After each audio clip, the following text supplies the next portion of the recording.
Just a few words before we start. We have discussed a number of DCC topics in the past, such as DCC itself, decoders, and how to install them and program them. So if you need information on the basics, please refer to the presentations on our website. We will be discussing how DCC Sound complements DCC and how it can transform your enjoyment with added realism. Due to signal processing involved in bringing you this presentation, the sound you'll hear is unlikely to match the quality you'll hear from a live demonstration. Once the presentation is on our website, necessary compression will degrade the sound even further, so please bear this in mind.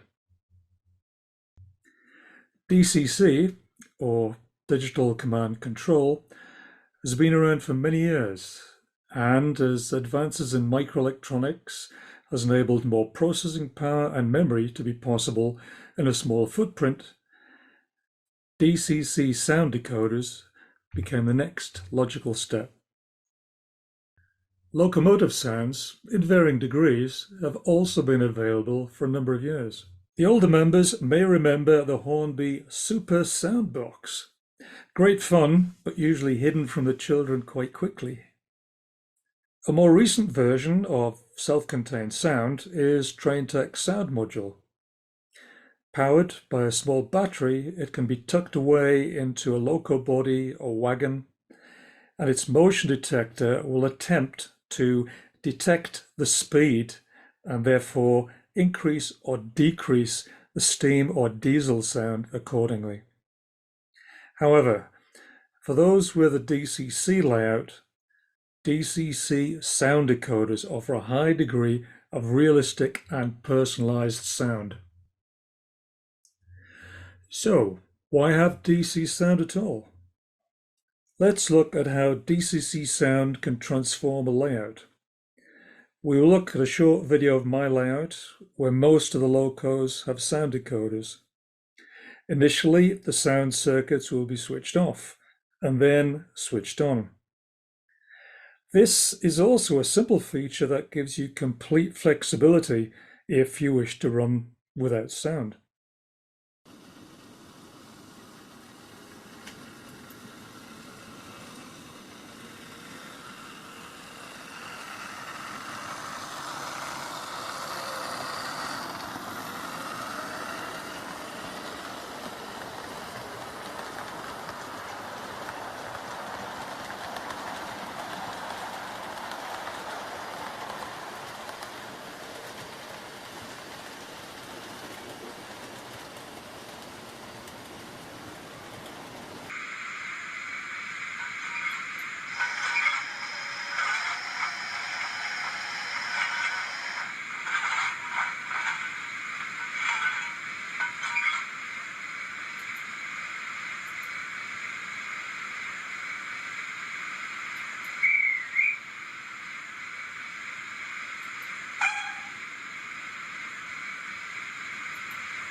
Let's look at some of the basics of how a sound decoder works. A sound decoder is a combination of a traction control circuit and a sound circuit. Sound files are loaded into flash memory either by the manufacturer or a specialist decoder supplier. High-end decoders usually use sound recorded from actual locomotives where possible. Budget decoders may use non-prototypical sound.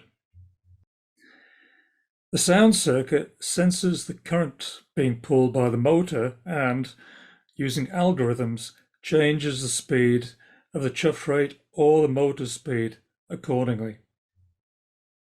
In addition, high-end decoders can reproduce the sound intensity generated by low steam cutoff or diesel gearing by sensing the back EMF of the motor when the loco climbs or descends gradient.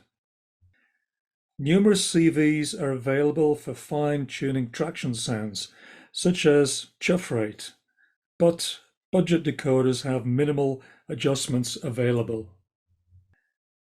Individual function keys control non-traction sounds, such as whistles, horns, steam injectors, air brakes, and so forth. Sound volumes can be adjusted to suit, often in real time. Most function keys and CVs will be unique to the specific decoder. High-end decoders allow multiple sounds to play simultaneously and may have 16-bit CD quality sound. This enables random sounds to be played during the normal traction noise, such as a steam safety valve blows off during running. This all takes processor power and memory, which budget decoders may lack. Let's listen to a high-end sound decoder in action with a Zemo MS450R installed in an A4 Pacific.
I mentioned CHUFF rate earlier in connection with steam locomotives.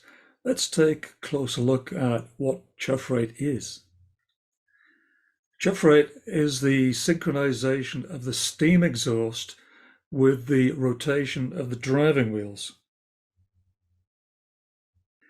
Steam locomotives must not only sound right, but look right, and this is where the CHUFF rate synchronization comes in.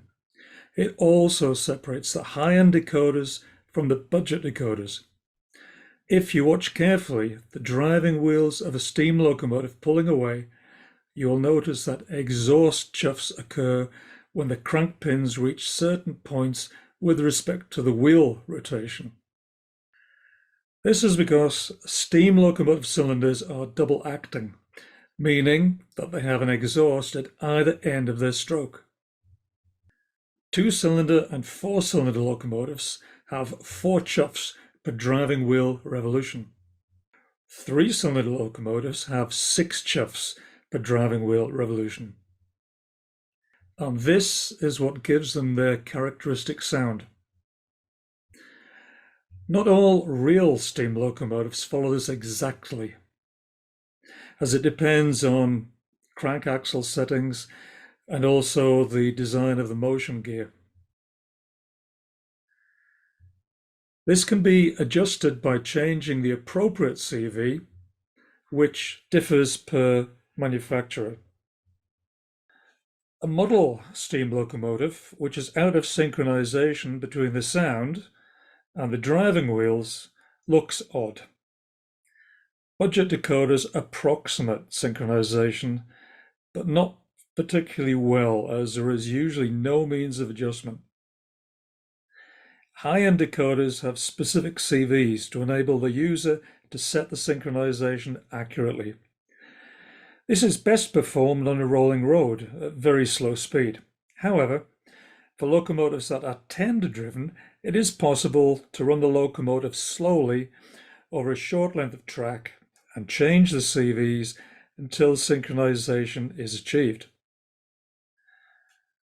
Once the CHUFF rate is synchronized, it will be maintained across the speed range. Let's see this in action with a 3-cylinder A4, which has 6 exhaust chuffs per driving wheel revolution. Watch the center wheel crank pin and count the chuffs.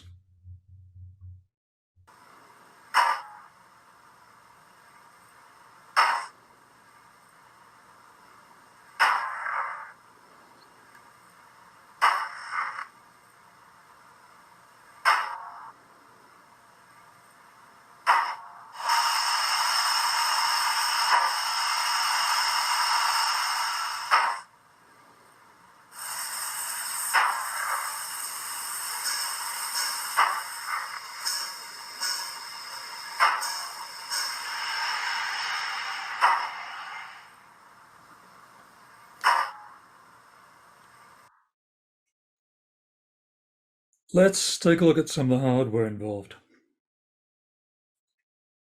There are 3 main items that are required to convert a locomotive to DCC Sound. We need a DCC Sound decoder, a speaker, and a stay-alive capacitor, which is optional but highly recommended. Budget decoders may not have connections for stay-alives. High-end decoders have both connections and usually the circuitry which enables capacitors to be added without the need for additional components. There are many different types of sound decoders to choose from to suit all pockets, but if DCC Sound is new to you, then advice should be sought. Decoders are available in N-gauge, but check the dimensions. Similarly, double-O decoders should also be checked for dimensions for installation in small locomotives. Decoders vary with their ability to handle maximum continuous current. Choose carefully if you have large locomotives, or an older one, which may result in damage to the decoder.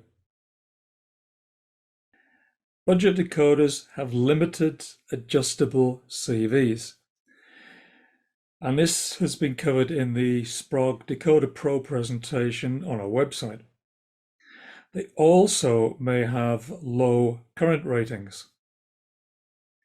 However, factory-fitted budget decoders are designed to match specific motors and should therefore give a satisfactory performance.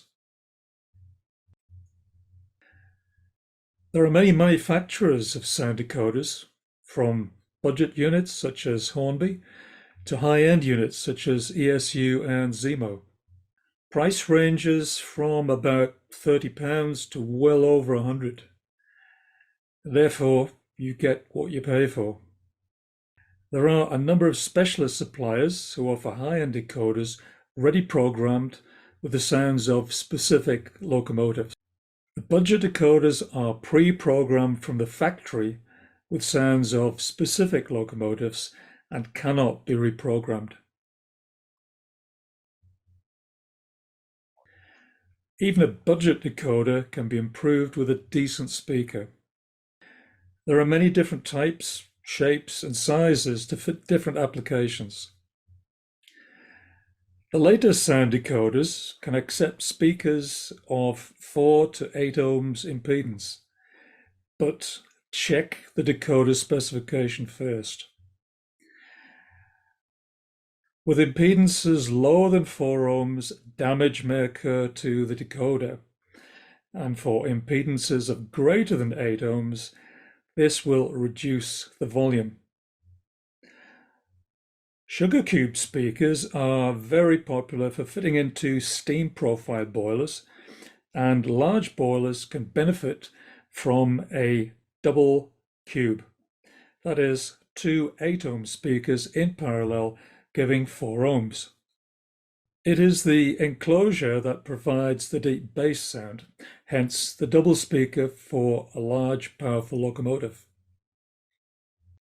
Sugar cubes come with different depth enclosures, and depending on how much space you have, the deeper, the better. Stay alives have been covered in a presentation on our website. They act as electrical storage when contact is lost through dirty track or gaps in the points. Loco decoders need a much higher capacitor value than carriage lights. A capacitance of 6800 microfarads will give approximately 2 seconds of charge for a typical 00 scale locomotive, depending on their current requirement. Stay alives are more important for sound decoders than for traction-only decoders, as the sound circuit may reset and mute if the supply is interrupted. We need to access the decoder sounds. Control stations have different methods of doing this. On the left, we have a Bachmann Dynamis rail controller, an example of using a computer to control the layout, and therefore the screen can be as large as you wish. To the right of the track plan on the laptop is a loco throttle. The center image shows the throttle in more detail. The throttle is actually a slide control, and the function buttons controlling the sound effects are easily identified. Activation is either by mouse or touchscreen. On the right-hand side, we see the Gauge Master Prodigy, an example of a handheld controller. All commands and functions are viewed on a small, non-graphical screen, which may mean that accessing different sound functions quickly may not be easy. Let's take a look at decoder sockets. Modern locos have sockets to accept decoders, but check which one your locomotive has. The most common is the 8-pin socket. The 21-pin socket enables direct attachment to the decoder. The latest additions include the Next 18 socket and the Plux 22. Now we will look at the comparable connections on the decoders. The 8-pin decoder has a small 8-pin board attached by a wire harness. It's vital that you identify pin 1 on the 8-pin board so that you can correctly insert it into the socket. It is possible to connect it the wrong way around with serious consequences. The 21-pin decoder has a female socket and plugs directly onto the locomotive male socket. The 18-pin Next decoder has a male socket that plugs directly onto the locomotive female socket. The Plux 22 decoder has a male socket that plugs directly onto the locomotive female socket. Adapters are available to convert most types, but this does take up space.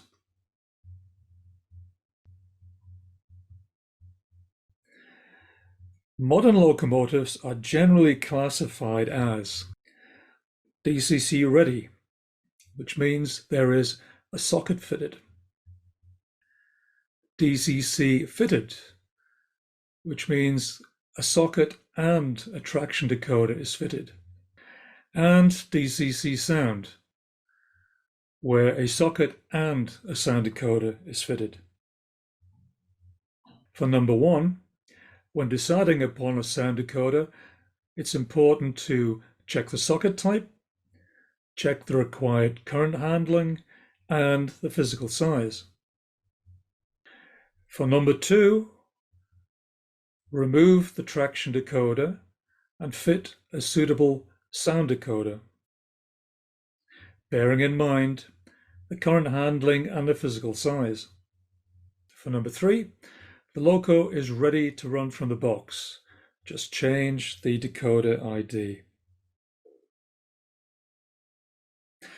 Locomotives without a socket can be fitted with one, or the decoder can be hardwired, but this usually voids the warranty.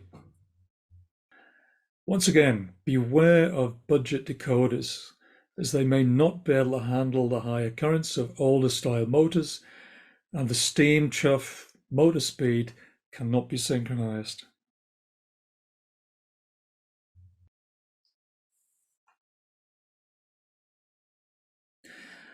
High-quality sound decoders are available for most classes of locomotives, be they steam, diesel, diesel-electric, or electric.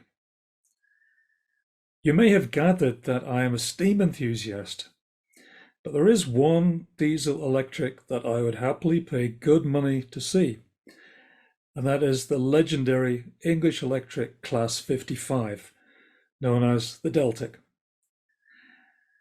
The Deltics replaced the Gresley A4s on the East Coast Main Line during the early 1960s, which was no mean feat in itself, as they lasted until the early 1980s.